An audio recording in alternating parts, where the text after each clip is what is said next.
Bapak,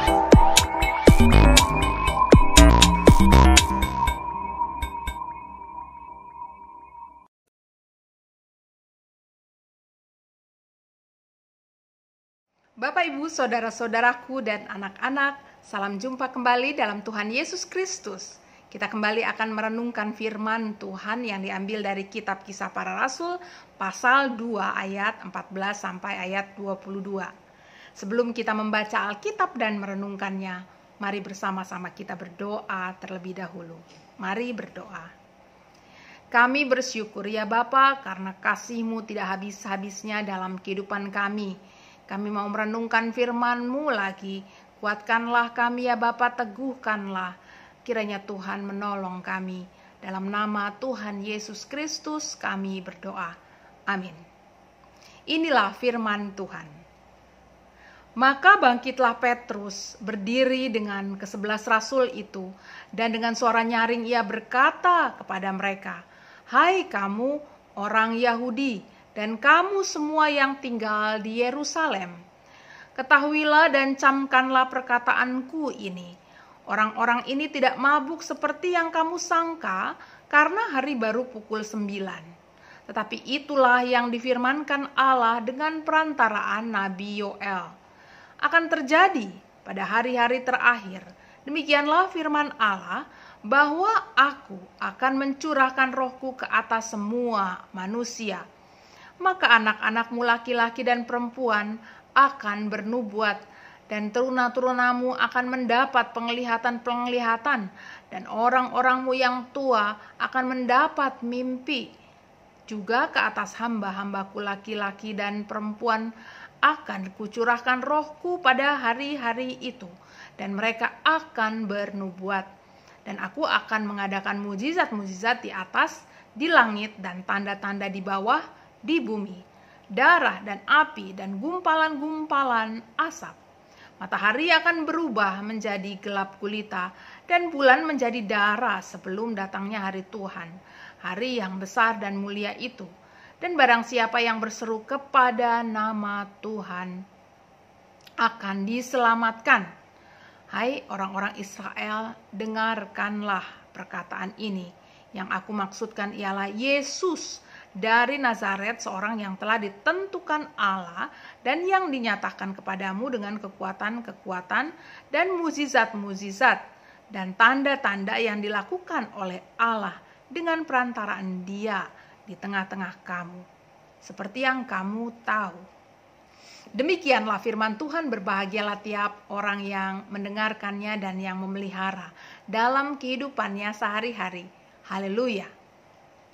Bapak, Ibu, saudara-saudaraku, dan anak-anak, seringkali luka yang tertanam dalam tubuh atau jiwa kita menjadikan kita sebagai sosok yang penuh kecurigaan, amarah, dan kekecewaan.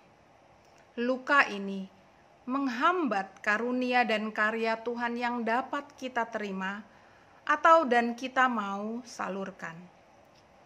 Luka yang tidak disembuhkan bagai dosa yang tersembunyi.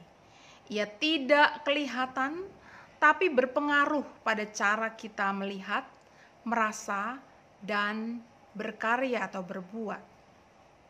Tanpa sadar, seseorang bisa menjadi pembenci, perusak, dan penghasut.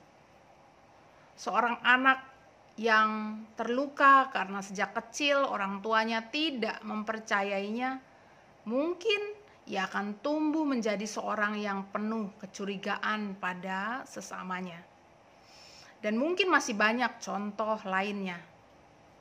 Pikiran, perasaan, dan sikap dari mereka yang dipenuhi luka dalam dirinya akan mewujud menjadi sesuatu yang menghancurkan. Kenyataan di atas membuat kita semua yang memiliki luka menjadi butuh untuk dapat terbebas dari luka yang berlanjut pada dosa. Kebutuhan itu adalah kesadaran bahwa kita memiliki luka tersebut. Kesadaran adalah langkah awal dari merekonstruksi diri yang rusak. Ini seperti kata Alkitab, orang yang sakit memerlukan tabib, orang yang berdosa memerlukan Tuhan. Nah, saudara-saudaraku, itu semua kita perlukan, Tuhan kita perlukan untuk memperoleh pengampunan dan pemulihan.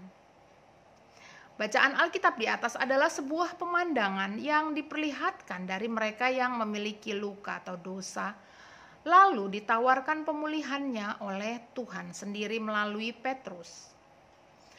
Mereka yang dipenuhi oleh dosa tidak sanggup melihat kebesaran Tuhan yang melampaui diri. Tidak sanggup melihat perbedaan antara mabuk atau dikuasai oleh roh Tuhan. Mereka dibatasi oleh pemahaman akibat pola umum yang terbatas semata. Padahal kebesaran Tuhan dapat hadir dalam diri umatnya melampaui keterbatasan yang diterima umum. Sangkanya manusia hanya bicara terbatas dalam bahasanya masing-masing saja.